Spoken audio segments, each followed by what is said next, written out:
ચૈત્ર નવરાત્રિના પવિત્ર દિવસો ચાલી રહ્યા છે। માતાજીને રીઝવવા માટે માઈ ભક્તો અનેક પ્રયત્નો કરી રહ્યા છે। આઠમ નિમિત્તે શહેરના માંડવી વિસ્તારમાં આવેલા મલડી માતાના મંદિરમાં વિશેષ ફૂલોથી શણગાર કરવામાં આવ્યો।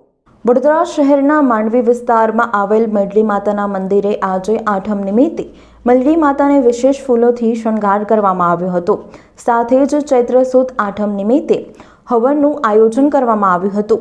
વહેલી સવારથી જ માઈ ભક્તો મલડી માતાના દર્શન કરવા માટે આવતા હોય છે અને માઈ ભક્તો ખુલ્લા પગે આવીને મા મલડીના દર્શન કરીને ધન્યતા અનુભવે છે। માઈ ભક્તો માનતા રાખતા હોય છે। ઐતિહાસિક માંડવી 4 દરવાજાની જે છેલ્લા 150 વર્ષ ઉપરાંતથી પણ પહેલાથી મા મલડીનું મંદિર આવેલું છે અને રવિવારે અને મંગળવારે મોટી સંખ્યામાં માઈ ભક્તો અહીં મલડી માતાના દર્શન કરવા માટે આવતા હોય છે। સાથે મલડી માતાને ચૂંદડી અને પ્રસાદ અર્પણ કરવામાં આવતા હોય છે।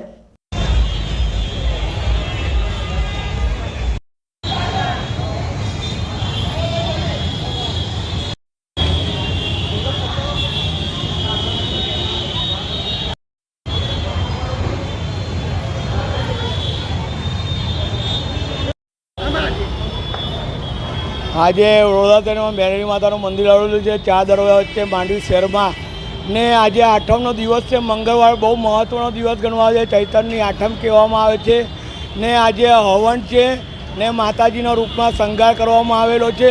ભારે ભક્તો દર્શનનો લાભ લે છે, શાંતિથી દર્શનનો લાભ લે છે ને જેવી માતા મનોકામના રાખે છે એવી માતા પૂરી કરે છે। ભક્તોને સહેજ બી તકલીફ ના પડે એવું દર્શનનું અમે આયોજન કરેલું છે ને પ્રસાદીમાં મહા સુકડી રાખવામાં આવેલી છે। પ્રસાદમાં શું નામ આપણું? ભોલાભાઈ।